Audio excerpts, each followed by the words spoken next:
Shalom Bapak Ibu, Saudara yang dikasihi Tuhan, selamat pagi, senang bisa menyapa kita kembali di pagi hari ini. Bapak Ibu, Saudara yang dikasihi Tuhan, di masa-masa pandemi saat ini saya percaya setiap kita pasti mengharapkan dan menginginkan mujizat Tuhan terjadi atas diri kita dan keluarga kita.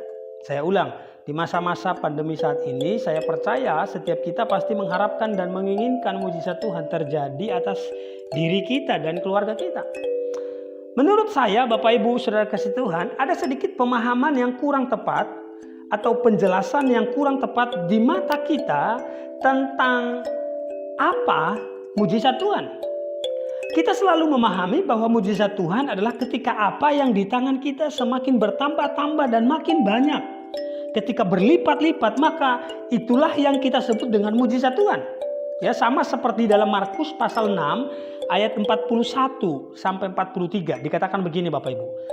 Dan setelah ia mengambil 5 roti dan 2 ikan itu, ia menengadah ke langit dan mengucap berkat, lalu memecah-mecahkan roti itu dan memberikannya kepada murid-muridnya supaya dibagi-bagikan kepada orang itu. Begitu juga kedua ikan itu dibagi-bagikannya kepada semua mereka. Dan mereka semuanya makan sampai kenyang. Kemudian orang mengumpulkan potongan roti 12 bakul penuh selain daripada sisa-sisa ikan itu. Nah, saya percaya mujizat ini tidak asing di telinga kita Bapak Ibu. Di mana Yesus dengan 5 roti dan 2 ekor ikan memberi makan 5.000 orang, bahkan sisa 12 bakul. 5 roti dan 2 ikan, ketika Yesus menengadah ke langit dan mengucap syukur, tiba-tiba 5 roti dan 2 ikan itu dibagikan kepada 5.000 orang. Mereka mengalami satu kejadian yang luar biasa, terjadi pelipat gandaan.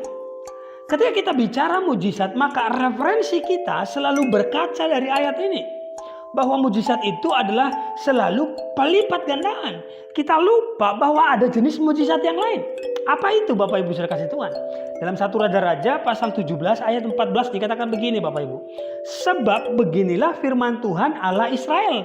Tepung dalam tempayan itu tidak akan habis dan minyak dalam buli-buli itu pun tidak akan berkurang sampai pada waktu Tuhan memberi hujan ke atas muka bumi.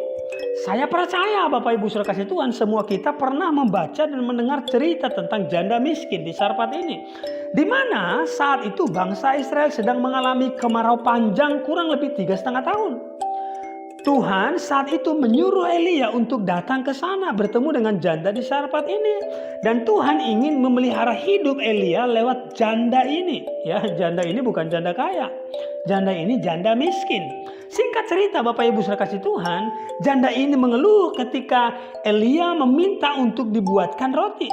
Janda ini berkata tidak ada roti, yang ada hanya segenggam tepung dan sedikit minyak dalam buli-buli. Tetapi ketika Elia dan janda di Sarfat ini bernegosiasi, dia menyampaikan pesan Tuhan kepada janda ini bahwa ketika engkau mengolahnya maka minyak dalam buli-buli dan segenggam tepung dalam tempayan itu tidak akan pernah habis. Nah, sehingga muncullah ayat 14 ini. Tepung dalam tempayan itu tidak akan pernah habis dan minyak dalam buli-buli itu pun tidak akan berkurang sampai pada waktu Tuhan memberi hujan ke atas muka bumi ini.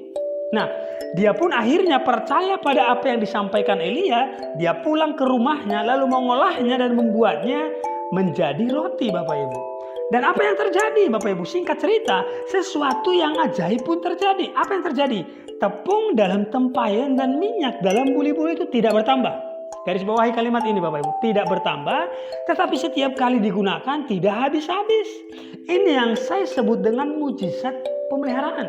Jadi kalau pertama tadi mujizat pelipat gandaan, yang kedua adalah mujizat pemeliharaan. Elia menegaskan kepada perempuan itu dalam ayat 14 ini bahwa sampai hujan turun ke bumi itu tidak akan pernah berkurang atau habis. Artinya janda ini terpelihara sampai kemarau berakhir. Jadi saya ulang Bapak Ibu Saudara kasih Tuhan, ada 2 jenis mujizat. Yang pertama mujizat pelipat gandaan. Mujizat pelipat gandaan di mana apa yang di tangan kita semakin bertambah. Semakin hari semakin bertambah. Terjadi penambahan terus setiap hari. Tetapi ada jenis mujizat yang kedua, yaitu mujizat pemeliharaan. Di mana apa yang di tangan kita sepertinya nggak nambah. Tapi sampai hari ini kita masih hidup dan terpelihara dengan baik, itu karena Tuhan. Kadangkala saya merenung Bapak Ibu, kadangkala kita suka bingung sendiri ketika kita menghitung pendapatan kita dengan pengeluaran kita tiap bulan. Kadangkala tidak balance. Apalagi di masa-masa corona ini Bapak Ibu. Tetapi anehnya tiap bulan tercukupi dan bisa terlewati. Nah, ini yang saya sebut dengan mujizat pemeliharaan. Jadi sekali lagi, ada mujizat pelipat gandaan, ada mujizat pemeliharaan. Nah, mana yang paling baik? Mana yang paling penting? Saya bilang penting dua-duanya. Kenapa? Karena Tuhan yang mengerjakannya. Tetapi kita harus sadari ada masa-masa di mana Tuhan membawa kita kepada mujizat pemeliharaan. Ada masa-masa Tuhan akan bawa kita kepada mujizat pelipat gandaan. Kalau hari ini kita ada di masa apa? Mujizat pemeliharaan kah? Atau mujizat pelipat gandaan? Saya tidak tahu. Kita masing-masing punya pengalaman yang berbeda. Tetapi apapun pengalaman kita, percayalah Tuhan akan terus memelihara hidup kita.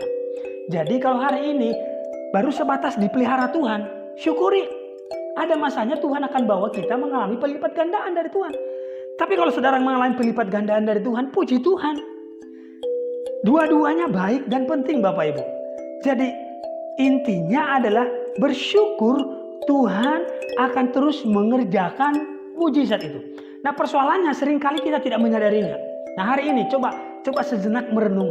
Saya ada di mujizat pelipat gandaan atau ada di mujizat pemeliharaan? Kalau kita sampai hari ini hidup itu karena Tuhan. Amin Bapak Ibu saudara kasih Tuhan. Jadi hari ini syukuri apapun yang Tuhan kerjakan dalam hidup kita itu baik. Amin. Demikian kebenaran firman Tuhan. Semoga memberkati semua kita. God bless you.